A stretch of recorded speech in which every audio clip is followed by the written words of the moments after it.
ወቅታዊ ጉዳዮች ላይ በማተኮር ወደ እናንተ የምናደርሰውን የአንከር መረጃ ክፍለ ጊዜ ነው ይዘን የቀረብ ነው።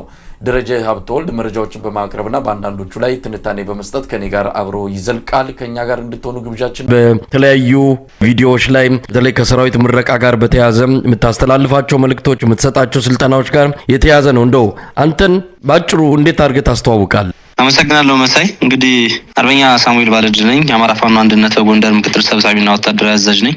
ያው እንግዲህ በዚህ ትግል ውስጥ የአማራነቴን የሰውነቴን እንዲሁም የኢትዮጵያዊነቴን በዚህ ዘመን ላይ የሚያስፈልግ ነው ብዬ ባመንኩበት ትግል ውስጥ የበኩሌን አስተዋጽኦ እያበረከቱ ያለው ነኝ። በአቅሜ በምንችለው ልክ እያበረከቱ ያለው ሰው ነኝ ብቻ ነው ብዬ ራሴን ልገልጽ የምችለው። እንግዲህ አርበኛ ሳሙኤል ብዙ ስልጠናዎች ላይ ብዙ የምርቃት ፕሮግራሞች ላይ የምታስተላልፋቸው መልእክቶች በጣም ስሜት የሚቆነጥጡ ናቸው። በደንብ ለአዳምጣቸው የወኔን ስንቅ ሆነው የሚያገለግሉም ናቸው። ስለ ሀገር፣ ስለ ሃይማኖት፣ በአጠቃላይ ስለ አማራ ያለህን አመለካከት የምትገልጽባቸው መንገዶች ናቸው። እንደው ወደ ኋላ መለስ ብለህ ስታስበው እነዚህ ስሜቶች እንዴት ናቸው ውስጥ የገቡትና ሌላው ላይ የማስረጽ አቅም የፈጠሩት በምን ምክንያት ይመስላል?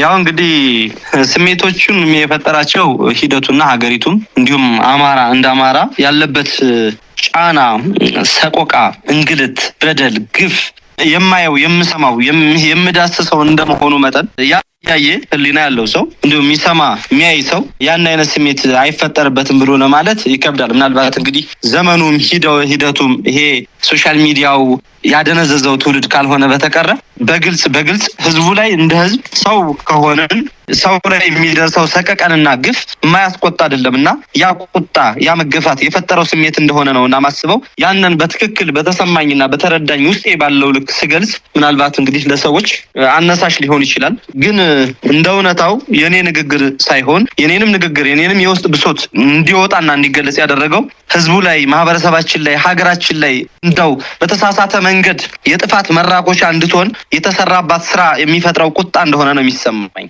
እንግዲህ አርበኛ ሳሙኤል በተለይ የፋኖ ትግል ሲጀመር አብዛኛው በደረሰው በደል አገዛዙ መሳሪያ ማስፈታለው ሱሪ ማስፈታለው ብሎ በእብሪት ወደ አማራ ክልል መግባቱን ተከትሎ በቁጣ መሳሪያቸውን ከያለበት ይዘው የተነሱ የአማራ ልጆች የጀመሩት ትግል ነው። አሁን እንግዲህ ባለፉት 2 ዓመት ሊደፍን ነው የተካሄደው ትግል። ነገር ግን ያንን ትግል በወኔና በአልበገር ባይነት የወጣውን ይህንን ኃይል በቂ የሆነ ወታደራዊ ሳይንስ ያለው ስልጠና በመስጠት ረገድ በተለይ በግል ያንተ ሚና ትልቅ ነው ማለት እንችላለን። እስቲ ስለነዚህ ስልጠናዎች በተለይ በወኔና በአገር ፍቅር በቁጭት የወጣውን የአማራን ወጣት በቂ የሆነ ስልጠናና ተገቢውን የሆነ ወታደራዊ ክህሎት አካላዊ ብቃት እንዲኖረው በማድረግ ረገድ እስቲ የሰራችሁትን ስራ እንዴት ትገልጸዋለህ? ጥሩ እንግዲህ አገዛዙ በአማራ ላይ ትጥቅም የማስፈታት ሱሪ የማስፈታት ዘመቻ ሲጀምር አማራ ላይ አንድ ያስቀመጠው ነገር ነበረ።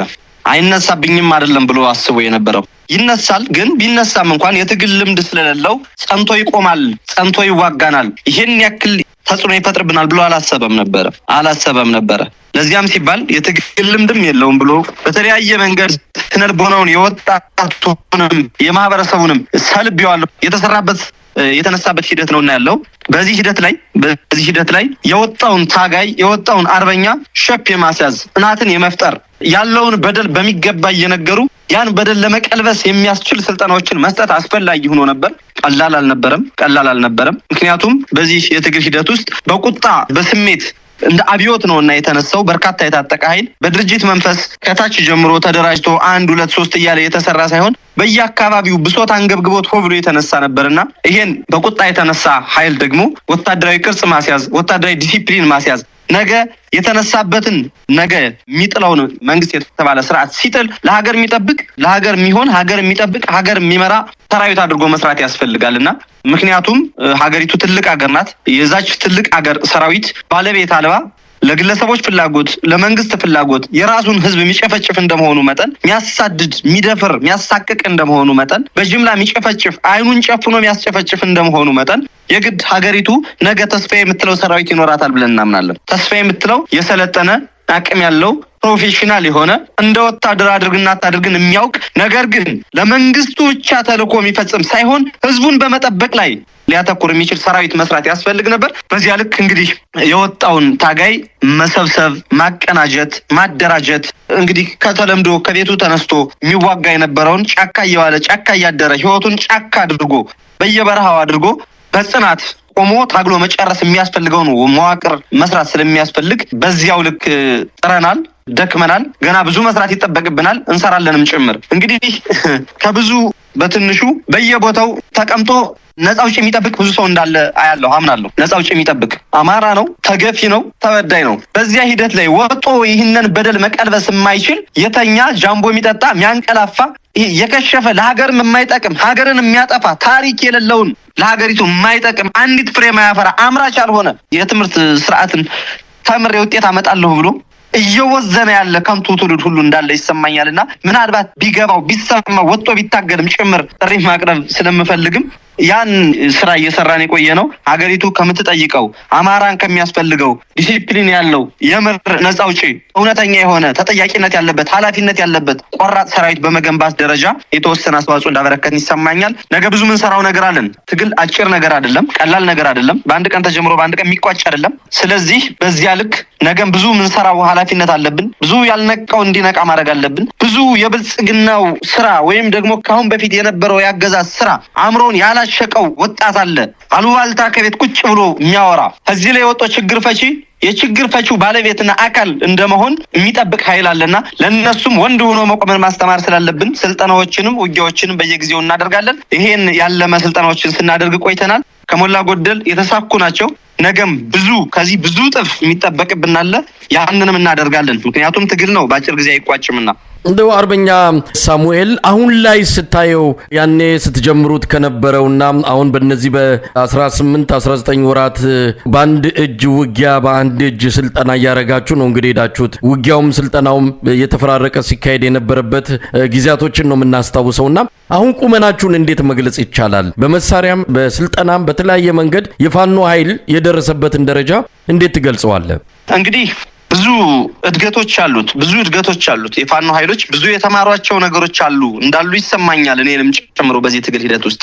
ምክንያቱም ብሶት፣ ቁጭት ሲያስነሳን ምንም መዋቅር ያልተደራጀ ትግል ነው የነበረውና ያን የማደራጀት ወደ አንድ የማምጣት ወደ ተቋም እየሰበሰቡ ማምጣት ያስፈልግ ነበርና ሰፊውን ጊዜ እሱ ነውና የፈጀው። በዚህ ሂደት ውስጥ እንግዲህ ያለን ቁመናና እድገት የተሻለ ነው ብዬ አምናለሁ።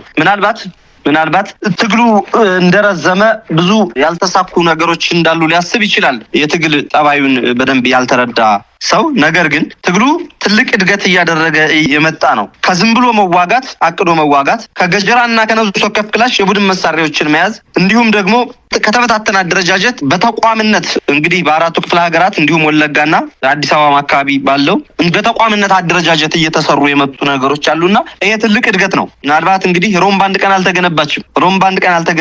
በአንድ ቀንም ትግል ተጀምሮ በአንድ ቀን ተወልዶ በአንድ ቀን አድጎ ለፍሬ አይበቃም። ስለዚህ ያ ሂደት አምጥቶ አሁን እንደ ተቋም ከቆምን አሁንም ደግሞ ከተበታተኑ ተቋሞች ደግሞ ወደ አንድ እየሳብን ያለበትና ኦልሬዲ ወደ 4 አደረጃጀቶች በሰፊው የሚንቀሳቀሱበት ሁኔታን ፈጥረናል። ምናልባት በተጠና መንገድ እየተሰሩ ያሉ ስራዎች አሉ። ከዚህም በላይ ማደግ ያለበት ተቋሞችም እየተሰሩ ነው ያሉት።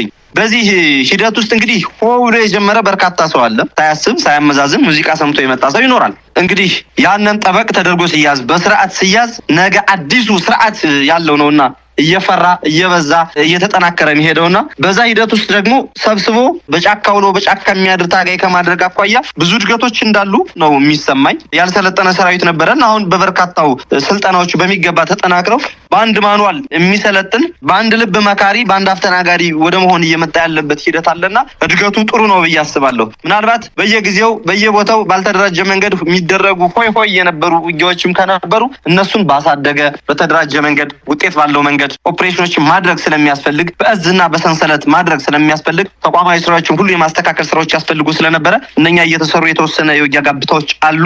ምናልባት በቅርቡ ጀምሮ በተጠናከረ መንገድ ማጥቃቶች፣ ዘመቻዎች ይኖራሉ።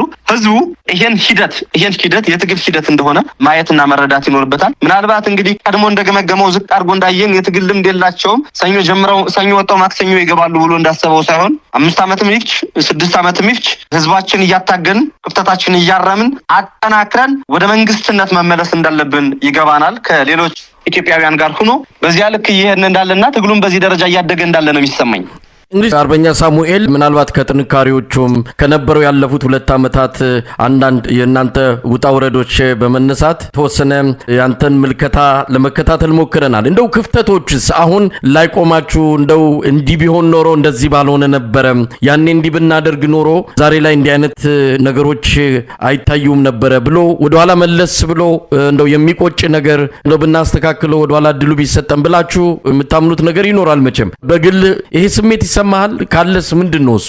ምናልባት እንግዲህ እኔ ትግሉን ስንጀምር ከነበረን ተደማጭነትም አኳያ ማድረግ የምንችለውን ነገር እስካሁኑ አድርገናል ብዬ አምናለሁ፣ በእኔና በዙሪያዬ ባሉ ትንሽ ሰዎች ማለት ነው። ከዛ ውጪ ከመጀመሪያው ጀምሮ መሆን ነበረበት ቢሆን ብዬ ማስበው የትግሉ የተፈጠረበትን ሂደት ማኔጅ የምናደርግበት መንገድ ቀድሞ በተሰራ ተቋም ላይ አልነበረም። ቀድሞ በተሰራ ተቋም ወይም ድርጅት ላይ በዛ መመሪያ የተመሰረተ አልነበረም። እንዳልኩ ብሶት ነው ያወጣውና የመጀመሪያዎቹ የትግል ሂደት ጠላት ላይ መረባረቡ እና ጠላትን ማሽመድመዱ ብሶት በወለደው ሰራዊት ተገቢ ነው፣ ማድረግም ነበረብን። ግን በጊዜው ምናልባት አሉን የምንላቸውን ሰዎች የትግል ሀሳባቸውን አቅርበው በፍጥነት ወደ ተቋም መመስረት መኬድ ነበረበት የሚል እይታ አለኝ። ዘርፉን ከፋፍሎ ሰራዊቱንም ስልጠናዎችን መስጠት እና የመሳሰሉ የስነ ልቦና ግንባታዎችን ማድረግ ማህበረሰቡንም ታጋዩንም ዛሬ እናሸንፋለን ነገ እናሸንፋለን ሳይሆን ጊዜ ወስደን ሌሎች እንዳሳኩት እኛም እናሳካለን የሚል የስነ ልቦና ግንባታዎች መሰራት ነበረባቸው ብዬ አስባለሁ። ምናልባት በተለይ ሚዲያዎች ላይ ሲሰጥ የነበረው ሚዲያ በልኩ አልነበረም። ትግሉን ታጋይ ወጥቶ ሁሉም እለት በእለት እንዲታገል ከማድረግ ይልቅ በሚገኙ ድሎች እርካታ እንዲሰማው የማድረግ ስራዎች ነበሩ። ምንጊዜም ቆጨት ነው ሰው ሊሰማው የሚገባው። እስካልጨረሰ ድረስ እስካላሳካው ድረስ ሞቱን እስካላስቆመ ድረስ ሞቱን ሊያስቆም የሚችል መዋቅር እስካልዘረጋ ድረስ ፌሽታ የሚባል ነገር ሊኖር አይገባም። ጊዜያዊ ድል እርካታዎች አያስፈልጉምና ሶሻል ሚዲያውም ማህበራዊ ሚዲያውም ይሄ ሳተላይት ሚዲያዎችም የነበሩት ሂደቶች ላይ እኔ እንደው ቀድሜም ሀሳብ አነሳ ነበረ። በቃ ድሎቹ በደንብ መወራት አልነበረባቸውም ብዬ አስባለሁ። የተሰሩ ናቸው አውቃለሁ፣ ግን ቁጭቶች ነው መወራት ያለባቸው። ምክንያቱም አእምሮ ላይ ብዙ ጫና ሲሰራበት፣ ብዙ ማደንዘዝ ሲሰራበት የነበረው ወጣት ቁጭ ብሎ አዳኝ እንዲጠብቅ ያደርገዋልና፣ ስለዚህ የምር ብሶቶች ተዳፈኑ። መገደሎች፣ መሳቀቆች፣ መፈናቀሎች በህዝቡ ላይ የሚደርሰው በውጊያ በተደረገ በማግስቱ ሳይቀር የሚደርገው ግድያ፣ ጭፍጨፋ፣ በየዘርፉ በየቀጠናው የሚደረገው የሴቶች መደፈር ነበርና ያነ በድሎች ተሸፍኖ ብሶት እንዳይነሳ ጋርዶበታል ብዬ አስባለሁ። ከዚያ ባለፈ ደግሞ በትግሉ ሆ ብሎ ሲነሳ እንግዲህ ወደ ትግል ስንወጣ አስከትሎ አያይዞ ባጀት እየበጀተ ያወጣቸው ታጋዮች አሉና እነሱን የማጥራት ስራዎች ያልተሰሩባቸው የተወሰኑ ቦታዎች አሉና እነሱ የማህበረሰቡን የታጋዩን የህዝቡንም ስነ ልቦና ይገድላሉ። ምክንያቱም ፋኖ ሆኖ መስሎ የፋኖ ልብስ ለብሶ በየመንገዱ የሚዘርፍ ነበር፣ ዘርፎ ለግሉ የሚያደርግ ነበር። ምናልባት እንግዲህ በእርምጃ በአደረጃጀት በመዋቅር እየተቀጣ መጥቷል። ያን ሲያይ በጥሩ ስነ ልቦና የወጣው ሰው እንደዚህ ለምን ያደርጋል ብሎ ማህበረሰቡ ይሳቀቃል። የመሰላቸት ይሄ የትግል ልምድ ካለመኖር እንደ ፊልትሬሽን እያጠሩ የመሄድ የትግል ጠባይ አለመኖር ከዚያ ጋርም ተያይዞ እንግዲህ ብዙ ጊዜ ስለተሰራበት ህዝቡም ላይ የነሱን ቀድሞ አለማጽዳቱም ማህበረሰቡ ላይ የተወሰነ ብዥታ ታጋዩ ላይም የተወሰነ መደናገሮችን ፈጥሮ እንደነበር አያለው። ነገር ግን አሁን እየሰራናቸው ያሉ ስራዎች አሉ፣ ዘመቻዎች አሉ። ምናልባት እንግዲህ ዘመቻዎች ስል ለወንድሙን ጠላትን ለመግደል ለአማራ ህልውና ብሎ የመጣው ወንድማችን ላይ በምንም አይነት ያስተሳሰብ ልዩነት ቢኖር ዘመቻዎችን ማድረግ አንፈልግም። ከዛ ውጭ ግን ማህበረሰብ የሚዘርፍ የሚያራቁት የሚደፍር ስም የሚያጠፋ የሚያጠለሽ እንደገናም ደግሞ እነዚህ የሚፈጠሩ ነገሮችን ደግሞ በህዝብ ሹክሹክታ እየዞረ እየረጨ ህዝቡንን ስነ ልቦናውን ሊያላሽቅ የሚሞክር መገደሉን እንዲረሳና ባርነትን አሜን ብሎ እንዲቀበል የሚያደርግ ስራዎች አሉና እነሱንን የማጽዳት ዘመቻ ላይ እንደ አማራ ፋኖ አንድነት በጎንደር ዘመቻዎች እንጀምረናል። ያልጀመርንባቸው ቀጠናዎች አሉ፣ በቅርቡ የምንጀምርባቸው። ህዝባችን እረፍቱን ምንሰጠው ይገባል። እረፍቱን ስንሰጠው ደግሞ ጫካ ላይ የወጣ ነው ብቻ ሳይሆን እሱም ህዝብ ነው፣ ታጋይ ነው፣ እኛም ህዝብ ነን። የአማራ ነጻነት ለአማራ ህልውና ለአማራ ከስደት ከእንግልት ከመታረድ ከመቀጸፍ መታደግ የሚያስፈልጋል። ያን አስፈላጊ የሆነ ነገር ደግሞ በጋራ መወጣት ስላለብን ማህበረሰቡ በየደረጃው ያለ የትግል መንፈሱ መልሶ መገንባት አለበት ብዬ አስባለሁ። ምክንያቱም ካላሸነፍን ዋጋ የለውም። እሳትም ማዳፈን ዋጋ የለውም። እሳትም ብናዳፍነው ውስጡ ላይ እጃችን በደቂቃዎች በኩል ስለተዳፈነ ስላላየ ነው ብንከተው መልሶ ያቃጥለናል፣ ይጨፈጭፈናል። አዲስ አበባ እንዳንገባ ስንከለከል ስንት ሰዎች፣ ፖለቲከኞች፣ አሳቢዎች በጅምላ እየታሰሩ ደብዛቸው ጠፍቶ የቀረ ስንቶች አሉ። ወለጋ ላይ የጠፋው ትውልድ፣ መተከል ላይ የጠፋው ትውልድ ቀላል አይደለም። ዘር ነው የጠፋው። እዚሁ ምድራችን ላይ በኬሚሴ በኦሮሚያ በዚህ በቅማንት እያሉ እያጋጩ ማህበረሰቡን ወንድማማቹን እያጋደሉ ያፋጁት ሴረኞች ገና አልተነቀሉም ከስራቸው። ይሄ ሳይነቀል ረፍት አገኛለሁ ብሎ ማሰብ የዛሬው የጥይት ድምፅ ዝም ስንለው ነገ እርሳሱን ወፊታችን ላይ ነው የሚመታን፣ እየመታንም ጭምር ነው ያለው። እኔ እውነት ለመናገር እኔ በመንቀሳቀስበት እንዲያው በአለፋና በቋራ እንኳን አካባቢ አለፋ ወረዳ ብቻ ከ76 በላይ ንጹሃን ተገድለዋል። ይሄ ትግል ከተጀመረ ጦርነት ላይ ገብተን መተን ጨፍጭፈ ነው እንወጣለን። ስንጨፈጭፈው ወጥቶ ምስኪኑን ማህበረሰብ ይገላል። ታዲያ ይሰውዬ እያስፈራ እያንገራገረ ከነኩኝ እገላለሁ እያለ እንዴ ፈንጅ ሆኖ ተቀምጦ እንዴት ዝም ልንለው እንችላለን? መወገድ አለበት እንዴ። እና ህዝቡ ላይ የማየው ነገር ምናልባት በስርቆት የሚሰማራ ሊኖር ይችላል። ይውጣ ይታገል እና ያለባ ያጽዳ። ይሄ ነው መሆን ያለበት። ቁጭ ብሎ ሊያማረር የሚገባው አማራ አለ ብዬ አላምንም። የቻልነውን ያክል እየቀጣን ነው። ነገር ግን ቁጭ ብሎ አድኑኝ ሊል የሚገባ አማራ አለ ብዬ አላምንም በፍጹም። ሌባ ካለ ሌባውን ወጥቶ ማጥፋት ይኖርበታል። ዘራፊ ካለ በዚያው ልክ፣ የሀሳብ ልዩነቶች ካለ ወጥቶ የሀሳብ ልዩነቶች የሚያጠባ ሀሳብን ማካፈልና መታገል ይኖርበታል። የበሬ ተመልካች መሆን እንደሌለብን ሁሉ ታሪክ እየተሰራ በታሪክ ደግሞ ላይ ተመልካች ሆነን ማለት የለብንም። በአርበኝነት ተጋድሎ 5 ዓመት ዋጋ ከፍለዋል። ውጤት ግን አምጥተዋል። አድዋ ላይ ደሞዝ ተከፍሎት ወይም ሌላ ነገር ተደርጎ አይደለም፣ ተዋግቶ ለነጻነቱ ያን ያክል ዋጋ ከፍሎ ድል ያደረገው ሀገሩን ነጻ ያደረጋትኝ ነጻነትን ያስተማረው። ታዲያ ዛሬ የሚታወሱ የዛን ጊዜ የተዋጉ የአድዋ ዘማቾች የዛን ጊዜ ተቀምጦ የቀሩት አይደሉም። ምን ይሰራል አሁን ተቀምጦ? ምን ይሰራል በየጫት ቤቱ? ምን ይሰራል በየቢሮው? የአማራ ህልውና እስካተረጋገጠ ድረስ ምን ይሰራል? ምንም። ታሪክ አይታ ተመልካች እናልፋለን። ወንድሞቻችን ልጆቻችን ተተክተው ይጨርሱታል። ታሪክ ጽፈን እናልፋለን። ይህ ማይቀር ነገር ነው። አትጠራጠር። 100% ነው የምነግርህ። እናሸንፋለን። 100% ነው የምነግርህ። ሳናሸንፍ አንቆምም። ምናልባት የፈዘዘ ሊመስል ይችላል፣ የደከመ ሊመስል ይችላል። ሌላ ስራዎች ሲሰሩ ነው። ትግላችንም አይቆምም። ፍጹም ደግሞ እናሸንፋለን። 100% ብዬ ነው የምነግርህ።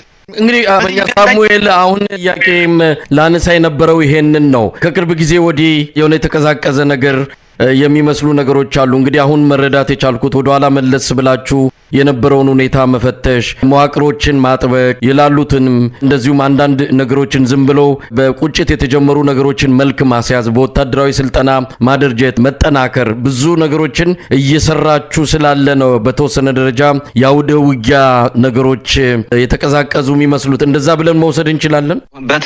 በትክክል ምናልባት በፊት አንድ ብርጌድ ያቅዳል፣ ብርጌዱ ይዋጋል። ሻለቃ ያቅዳል፣ ሻለቃ ይዋጋል። ስር ነቀል ውጊያዎች ያስፈልጋሉ፣ ስልጠናዎች ያስፈልጋሉ፣ የውስጥ አደረጃጀትን መፈተሽ ያስፈልጋል። ለብልጽግናና ለዚህ አገዛዝ የሚታገለውን ፋኖ መለየትና ማጥራት ያስፈልጋል። በዚያ ላይ ደግሞ ዘመቻዎችን ማድረግ ስለሚገባን አንድነቶችን እየሰራን ስልጠናዎችን እያደረግን አደረጃጀቶችን እየሰራን እንዳለን ሁሉም ያያል፣ ያውቃል፣ ይሰማል። ይህን አጋጣሚ ተጠቅሞ ሊያላሽቅ የሚችል ስራዎችም ደግሞ የሚሰራ መንግስት ይኖራል። ግራም ነፈሰ ቀኝ እነኚህን ስራዎች በመስራት ላይ ውጊያዎች ጋብ ሊሉ ይችላሉ። ዕለት በዕለት ውጊያዎችን ላንዋጋ እንችላለን። ትርፋማ ውጊያዎችን ነው የምንዋጋውና መዋቅሮችን የማደራጀት ችግሮችን የማጽዳት ስራዎችን እየሰራን ነው የቆየ ነው። አሁን እየጨረስን ያለ ነው። ዘመቻዎች ይቀጥላሉ። ነገም ከነገ ወዲያም እኮ እንደዚህ አይነት ነገሮች ይከሰታሉ። ነገም ከነገ ወዲያም በትግል ሂደት ውስጥ ጋብታዎች ሊፈጠሩ ይችላሉ። ያ የውጊያው የትግሉ ማብቂያ አይደለም። የሂደቱ አንድ አካል ነው። ያን ነው ማለት የምፈልገው ወንድም ማለት ነው። እንግዲህ ምናልባት በተራዘመ ውጊያ ወይም በተራዘመ ትግል የአማራ ህዝብ እንግዲህ አሁን እየደረሰበት ያለው ዘርፈ ብዙ ጭቆናዎች፣ ሆን ተብለው በአገዛዙ የሚፈጸሙ በደሎች አሉ። የእርዳታ እህል እንዳያገኝ፣ መድኃኒት እንዳያገኝ፣ ክልሉን በጭቆና ስር ማቆየት፣ ማድቀቅ፣ ይሄ እንደ አንድ ስትራቴጂ ተወስዶ በተለይም ደግሞ ከፋኖች ለመነጠል ይህንን ዘዴ እየተጠቀመ ያለ መሆኑን ነው መረጃዎች የሚያመለክቱትና በእርግጥ ከጀመራችሁ ገና 2 ዓመት ነው። ብዙ ዓመት ትግል እንዳለው ልምድ እንዳለው ነው እየታገላችሁ ያላችሁት። ነገር ግን ከስርዓቱ ባህሪ አንጻር ስርዓቱ ከፈጠረው አጠቃላይ ጭቆና አንጻር በአማራ ህዝብ ላይ ሆን ብሎ ነገሮች ወደ ክልሉ እንዳይገቡ የኢኮኖሚ አውታሮችን በማውደም መሰረተ ልማቶችን በማውደም በእናንተ ላይ ህዝቡ እንዲማረርና በእናንተ ላይ እንዲነሳ ለማድረግ የተለያዩ ስራዎችን እየሰራ ይገኛል። ከዚህ አንጻርም ፍጥነት ያስፈልገዋል ብለው አስተያየት የሚሰጡ የእናንተን አዘገምተኛ ሂደት ነው ብለው እንደዚሁ ተመሳሳይ አስተያየት ለሚሰጡት ምናልባት ምላሻችሁ ምን ሊሆን ይችላል? ማለቅ አለበት ጦርነቱ፣ እሱ ግልጽ ጉዳይ ነው። ማለቅ አለበት፣ መጨረስ አለብን፣ ቶሎ ማሸነፍ አለብን። ምክንያቱም የህዝባችን ሰቆቃውም እንግልቱም ጠላት በሚለው ኃይል እየደረሰበት ያለ መገለል ከእርዳታ ከሕክምና ጀምሮ መቋረጦችን ለማስቆም ሲባል ማሸነፍ አለብን እንጂ ትግል ማቆም አለብን ግን ማለት አይደለም። እና አማራ ምን ያህል አመት ተሰርቶበታል? ይሄን ነው አንደኛ። ምን ያህል አመት ተሰርቶበታል? እንዳይደራጅ ምን ያህል አመት ተሰርቶበታል? እርስ በርሱ እንዳይግባባ ምን ያህል አመት ተሰርቶበታል? ምን ያህል ፈሰስ ተደርጎበታል? ሊያስቡ ሊያግባቡ የሚችሉ ማዕከል የምንላቸው ስንት አርበኞችን በምክንያትም ያለ ምክንያትም ማጠናል። ያ ነገር በአንድ አይገነባም። ትግል ነው እኮ ጉዳዩ፣ ትግል ነው። ስሙ ራሱ ትግል ነው። ትግል ደግሞ በአንድ ቀን ሊያልቅ የሚችል አይደለም። ቅድም አንስቼዋለሁ። ማለቅ ቢኖርበትም ግን ስራዎችን ሰርተን ስር ነቀል በሆነ መንገድ ለመላው ኢትዮጵያ የሚበጅ ስርዓተ መንግስትን መገንባት አለብን። በዚህ ደግሞ ሂደት ላይ ደግሞ በየዘርፉ የሰገሰጋቸው አስቸጋሪ ኃይሎች ስላሉ እነሱን ማንጣፈፍና በህዝብ አይን እንዲታዩ ማድረግ ያስፈልጋል። ለህዝብ ጆሮ ማሳየት ያስፈልጋልና እነዛ ስራዎች ተሰሩ መቻል ያስፈልጋል። በቃ ስለ አማራ የሚያሳብ ድጋፎች ገባቸው። ከዚያ ውጪ ረዘመ ልንል እንችላለን። አንድ ነገር ላንሳ። ህወሓት ለምን ታግሎ ባወጣው ውጤት ጸረ አማራ የሆነ ዘመቻዎችን ቢያው ማታገያ አላማው አማራ ጠላታችን ነው ብሎ የተነሳ ቢሆንም 17 ዓመት ታግሎ ነው ያሸነፈው። እኛ ለነጻነት የወሰደውን ያህል ጊዜ ሊወስድ ይችላል። እንዴት ልናሳጥረው እንችላለን? መግባባት። ሁሉም አማራ ከመጠበቅ ይልቅ እያንዳንዱ የቻለውን ያክል ጠጠር በመወጥሮ ለማና ደራሚ ሰጣና አማራ ነጻነት ወጥቷል። ያልወጣው መታገል አለበት። ያልደገፈው መደገፍ አለበት። አይገባምም። ይሄን ምለው ነው ባለቤት ስለሆነ የህዝብ አካል ስለሆኑ ህዝቡን የኔ አካል ስለሆነ ስለዚህ ሊረዝም ይችላል። ረዝሟልም፣ ግን 2 ዓመት ነው የቆየ ነው። በዚህ ትግል ሂደት ውስጥ እንዳልኩ 17 ዓመት ታግለዋል። ያውም ደግሞ እንደ ህዝብ ተለይተው ጥፋት ሳይታወጅባቸው ወይም ደግሞ መታገያ ሀሳባቸው ስልጣን ሆኖ እኛ መታገያ ሀሳባችን ነጻነት ነው። መታገያ ሀሳባችን ህልውናችን ማረጋገጥ ነው። መታገያ ሀሳባችን ህልውናው አደጋ ላይ ሆኖ ተኛ ተብሎ ሲተኛ የኖረ ያን ያክል አስተሳሰቡ እንዲደክም የተሰራበትን ጫና የተሰራበትን ህዝብ ይዘን ነው። ስለዚህ እንዳይደራጅ ሳይፈቀድለት ብዙ ጫና ሲደረግበት የነበረ መደራጀትን፣ አብሮ መታገልን፣ መጽናትን እያስተማሩ ማሸነፍ ያስፈልጋልና ሂደቶች በዚህ መንገድ የራዘሙ ቢመስልም ይሄን ነው እንግዲህ አሁን ፖለቲከኞች ላይ የሚያሉ ሰዎች አጭር ሀሳብ አጭር ድል ከመጠበቅ ይመስለኛል እና ይህን የሚሉትኝ ለእኔ መስራት ያለብንን ነገር እየሰራን እንዳለን ነገም መስራት የሚጠበቅብን ብዙ ዕዳ እንዳለ አውቃለሁ። ያን እየተሰማኝ ነገም የምናሳካው ነገር ይኖራል ብዬ አስባለሁ። ረዘመ ሊባል ይችላል። ከህዝባችን ግፍ፣ መከራ፣ እንግልት ከሚደርስበት መድሎ አንጻር አዎ ረዝሟል፣ ግን ማሸነፍ አለብን። አርበኛ ሳሙኤል፣ ምናልባት አንዱ እናንተን እንደማነቆ ሆኖ የሚጠቀሰው ነገር በመሃላችሁ ያለው አንድነት ክፍተት መፈጠሩ፣ በተለያዩ የፋኖ መዋቅሮች መሃል ያለው ወደ አንድነት ወደ መሰብሰብ አለመቻሉ አሁንም ሰሞኑንም የሚታዩ ነገሮች አሉና ይህን እንደ አንድ ምክንያት እንደ ዋና ምክንያትም ይጠቀሳል። በመሃላችሁ አንድነትን አለማምጣታችሁ፣ ስለ አንድ ዓላማ እየታገላችሁ ግን በተለያዩ መዋቅሮች ምክንያት ተፋጣችሁ እንደውም አንዳንድ ቦታ ላይ በተወሰነ ደረጃ የእርስ በርስም ነገር የሚመስሉ ነገሮች አሉ። ለማንኛውም ይሄ እንደ አንድ ወይም እንደ ዋነኛ ምክንያት መጠቀስ አይችልም? ይህንንስ ለመቅረፍ እየሰራችሁት ያለው ምን ያህል ውጤት እያመጣ ይገኛል? ሰሞኑን አንድ ግምገማ አድርጎ ነበር ጠላት እና በግምገማው ላይ ያደረገው ነገር ምንድን ነው? ለእኛ ሊሰሩ የሚችሉ ቃል በቃል ነው እንግዲህ ቅድም ምረቃ ላይ እያልኩት ነበረ። ለእኛ ሊሰሩ የሚችሉ የጽንፈኛ ኃይሎችን የተበጀተላቸውን በጀት ቶሎ ፈሰስ ማድረግ አለብን እያለ ገምግመዋል። እነዚህ ተላላኪ ጀነራሎቹ ከነ አረጋ ምናምን ጋር ሆነው ማለት ነውና ልክ ነው። አንድነቱ አለመሆኑ ነው። አሁን ጉዳዩ ምንድነው? እንደው የተወሰኑ መደናገሮች የገጠማቸው ወንድሞች እንዳሉ ይሰማኛል። ለአንድ ዓላማ እየታገላችሁ፣ አዎ መሬት ላይ የሚታገለው ፍጹም ለአንድ ዓላማ ነው የሚታገለው፣ ዋጋ የሚከፍለው የሚደክመው። ነገር ግን ከአሁን በፊት በአንድም በሌላም መልክ የከሰሩ ፖለቲከኞች፣ ተልዕኮ ያላቸው አካላት ፈልገው የገቡት ዓላማ ግን አጋጣሚውን የመጠቀም እንጂ የትግል መንፈስ የተነቃቃበት ቦታ ላይ ሄዶ መተከል እንጂ እውነት በትክክል እኛ ለወጣንበት ዓላማ የወጡ አይደሉም። የእነኛ ሰዎች ከአሁን በፊት በሚዲያም በተለያየ መንገድ ያላቸው የስም ግንባታ ወንድሞቻችን የተወሰኑ አካላትን ብዥታ ፈጥሮ ከጎናቸው አሰልፏል። እሱ የፈጠረብን ነገር ነው። እውነት ነው።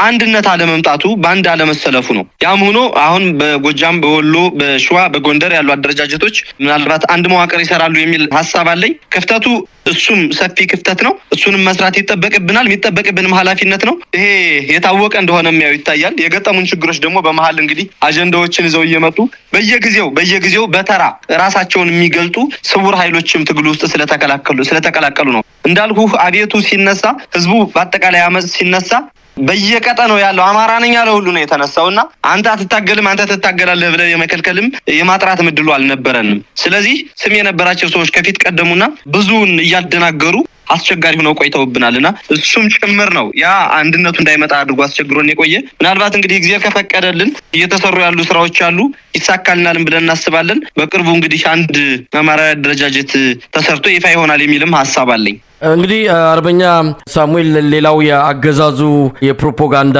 ጉዳይ ነው። ሰሞኑንም ሌተናል ጀነራል ማመር ተሰማ የሰጡት ቃለ መጠይቅ አለ። እናንተን በጎጃምና በጎንደር ያሉትን የጽንፈኛ ኃይሎች በከፍተኛ ደረጃ ምንድነው ከጥቅም ውጭ አድርገናቸዋል፣ ወደ ንዑስ ሽፍታነት እንዲቀየሩ ተደርገዋል። ስለዚህ መማር ማስተማሩ ማጠቃላይ የሰላሙ ሁኔታ ተመልሷል ነው። አረጋ ከበደም ይህንን በተመለከተ መግለጫ ሰጥቷል። የሰላሙ ሁኔታ ተመልሷል፣ ማጠናከር ነው የሚቀረን ነው። በምክር ቤትም ተመሳሳይ ነው የሚሰጡት መግለጫና በአጠቃላይ መንግስት ለመምሰል የፋኖን ሚና መቀነሳቸውን ፋኖ በአሁኑ ሰዓት ከሽፍታ ያነሰ ቁመና ላይ እንዳደረሱት አድርገው ክልሉን መቆጣጠራቸውን ይገልጻሉ። እንደው በነሱ አንጻር እንኳን ባይሆን የናንተ ድምጽ መጥፋት የናንተ እንደ በፊቱ አይነት በዛ ፍጥነት ከተሞችን እየተቆጣጠራችሁ ቦታዎችን እየተቆጣጠራችሁ ያ ወሬ ከጆሮ ላይ መጥፋቱ የነሱን መግለጫ ትክክለኛነት የሚያሳይ እንደሆነ በብዙዎች ዘንድ እየተረዱት እንዳለን የተገነዘብኩት። እዚህ ላይ ምን ማለት ይቻላል? እውነት እንደሚሉት መሬት ላይ ያለው እነሱ ምላስ ላይ ካለው ጋር የሚገናኝ ነው ወይስ ምንድነው ትክክለኛው ነገር? በእውነት ምልህ መሳይ ምናልባት 2016 ነሐሴና መስከረም ከነበረው የተለየ ነገር የለም። ምናልባት እንግዲህ የወረዳ ከተሞች ምናምን ላይ እንትን ማለት ሊሆን ይችላል። ከዚያ የዘለለ ግን ምንም የተለየ ነገር የለም። አብዛኞቹ 90% የሚሆኑት ቀጠናዎች አሁንም በፋኖ አስተዳደር ስር ነው ያሉት። ምንም የተለየ ነገር የለውም። ምናልባት ቦታው ላይ ለለለ ሊያደናግር ይችላል እንጂ ህዝቡን ሊያደናግረው አይችልም። የኛ አደረጃጀቶች፣ የኛ ቀበሌ አስተዳደሮች፣ የኛ ወረዳ ተወካዮች ናቸው እንግዲህ ቀጠናዎችን እያስተዳደሩ ያሉና ችግሩ ምንድነው? የሚዲያ ክፍተት ሊሆን ይችላል። ምናልባት ዛሬም እኔ ብዙ ስራዎች ስላሉብን ድምጻችን አጥፍተን መስራትም ጭምር ስላለብን ወደ ሚዲያ ወጡ ሀሳብን ማንሳቱን ጭራሽ አልፈለግነውም ነበረ። ምናልባት አሁን ዛሬ ይህንን ሀሳብና ጥያቄ ስታነሳልኝ አስፈላጊ ነውም ብዬ ስላሰብኩ እንጂ ስራዎች መስራት ላይ ብቻ ማተኮርና ስር ነቀል ለውጥ ማምጣት ያስፈልጋል የሚል ሀሳቦች አሉን በእኛ በኩል እና ከዚህ አንጻር ካልሆነ በተቀረ ሚዲያዎች ደግሞ ጉዳይ ተኮር ሚዲያዎችን ስለማያነሱ ነው። ጉዳይ ተኮር ሚዲያዎችን ስለማያነሱ የምር ትክክል አናሊሲስ እየሰሩ ለማህበረሰቡ ተደራሽ ስለማያደርጉ ሊመስል ይችላል እንጂ ይሄ ምንም እውነትነት የሌለው ነገር ነው። የት ላይ ነው የብልጽግና አስተዳደር በነጻነት ሊንቀሳቀስ የሚችልበት? ምናልባት አልፎ ወረዳ ከተማዎች ላይ ከተማዋ ላይ ብቻ ተቀምጧል። ከዛ ውጭ የዘለለ ነገር የለም። በወጣ ቁጥር ይመታል፣ በወጣ ቁጥር ይገጠማል። አንድ ወረዳ 30-40 ቀበሌ ቢኖረው አንድ ቀበሌ ላይ ሊቀመጥ ይችላል። የተከማቸ ኃይል ይዞ የቡድን መሳሪያዎችን ይዞ አንድ ቀበሌ ላይ ሊቀመጥ ይችላል። አንዲት ቀበሌ ወይም የወረዳዋ ቀበሌ መሀል ላይ ሊቀመጥ ይችላል። ያንን በተፈለገው ጊዜ እየተሄደ ጥቃት እንደሚደረስበት ይታወቃል። ከዚህ የተለየ ምንም ነገር ማድረግ አልቻለም። ምናልባት እንግዲህ ላለቆቻቸው ማስተላለፍ ፈለጉት ነገር ላየው የምችለው እንጂ ምክንያቱም ምንም የተለየ ነገር የለም። አምና ከነበረው ምንም የተለየ ነገር የለም። አሁን በማየው በመመዝነው እንግዲህ አርበኛ ሳሙኤል በመጨረሻ ምን መልእክት አላችሁ? ያው ትግሏን በዚህ ደረጃ ላይ ይገኛል። የኢትዮጵያ ሕዝብም እውነት ለመናገር የተለያዩ መልእክቶችን እየተቀበልን ነው። ከጂንካ አንስቶ አርባ ምንጭ እስከ ቤንች ማጂም በተለያዩ የኢትዮጵያ አቅጣጫዎች በደቡብም በምስራቅም በምዕራብም ያለው የፋኖን ትግል እንደ አንድ መስፈንጠሪያ ይጠቀሙታል። እንደው የት ሄደን አግኝተናቸው እንቀላቀል የሚሉ አሉ። በአንዳንድ ቦታዎች ላይም እንደዚሁ የፋኖ አደረጃጀቶች ከአማራ ክልል ውጭም እየተቋቋሙ እንዳለ እንሰማለን። እንደው መልእክት አላችሁ? በተለይ አሁን ወሳኝ ጊዜ ላይ ነው። አገዛዙም መዳከሙን ራሱ እየገለጸ ነው። በተለያየ መልኩም እየሰማን ነው። ምንም እንኳን አልፎ በፕሮፓጋንዳ ሌላ ነገር ቢናገሩም ውስጥ ለውስጥ የሚሰሙት ነገሮች አገዛዙ በከፍተኛ ወታደራዊና ፖለቲካዊ ቀውስ ውስጥ እንዳለ ነው። ስለዚህ ብዙ ነገሮች ወደፊት ይጠብቃቸዋልና መልእክት ምን አላችሁ? አመሰግናለሁ መሳይ። መጀመሪያ ደረጃ እንግዲህ በየቤቱ በየከተማው በየቀበሌው የዚህን ትግል አስፈላጊነት እያወቀ አዳኝ የሚጠብቀውን ማህበረሰባችን ወጣቶችን የዚህ ዘመን ታሪክ ተጋሪ እንዲሆኑ ጥሪ ማቅረብ ፈልጋለሁ። ትግል ነው፣ አልጋ ባልጋ የማይሆን እንደሆነ ጠብቀው ዋጋ ከፍለው ተርበው ተጠምተው ውጤት ለማምጣት አስበው ወደ ትግል እንዲወጡ ጥሪ ማስተላለፍ እፈልጋለሁ። ምናልባት ሰኞ ወጣው ማክሰኞ ይገባሉ የሚለው የንቀት ቃል መተግበሪያ የሆነውም እንደው በታሪክ ተወቃሽም እንዳይሆን ጊዜው አይደለም።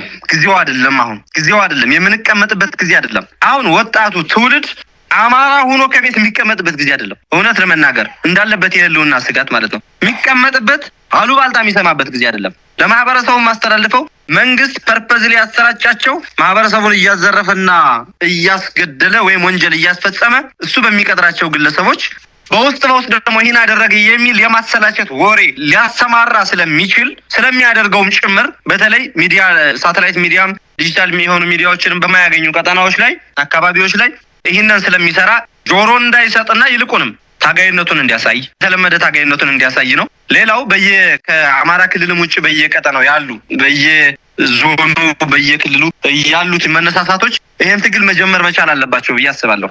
የአማራን ህዝብ ላይ ዛሬ የህልውና ስጋት የሆነው ስርዓት ነገ ለነሱ ስጋት የማይሆንበት ምንም ምክንያት የለም። ለሁሉም ኢትዮጵያ ምትበጅ ኢትዮጵያን መስራት ይገባናል ብዬ አስባለሁ። ያን አይነት ጥበቃ ማድረግ የሚችል መንግስት መስራት አለብን ብዬ አስባለሁ። ይሄ ደግሞ ብቻውን የአማራ ብቻ ኃላፊነት አይደለም ብዬ ነው የማስበው። የሁሉም ኢትዮጵያ ኃላፊነት ነው። ስለዚህ በፋኖነት መንፈስ በሀገር አዳኝነት መንፈስ ይሄን ጥቁር ፋሽስት የሆነ ስርዓት በመጣል የበኩላቸውን አስተዋጽኦ እንዲያበረክቱ ጥሪ አቀርባለሁ። ዋጋ እየተከፈለ ነው ትግል የሚደረገው። ማህበረሰቡን ማንቃት ማታገል ይሄን እንግዲህ የህልውና ትግል ፍሬ አፍርቶ ስር ነቀል በሆነ መንገድ ነቅሎ ለሀገር የሚበጅ ስርዓተ መንግስት መገንባት ስላለብን መነቃቃቶች ጥሩ ናቸው፣ ተበረታቶ መቀጠል አለበት የሚል መልእክት ማስተላለፍ ፈልጋለሁ። ወንድሜ በጣም ነው ማመሰግነው። አርበኛ ሳሙኤል ባለድል የአማራ ፋኖ አንድነት በጎንደር ምክትል ሰብሳቢና ወታደራዊ አዛዥ፣ በአንከር ሚዲያ ታዳሚው ስም ከልብ ነው ማመሰግነው። እግዚአብሔር ይስጥልኝ። እኔም አመሰግናለሁ ወንድሜ፣ እግዚአብሔር ይስጥልኝ።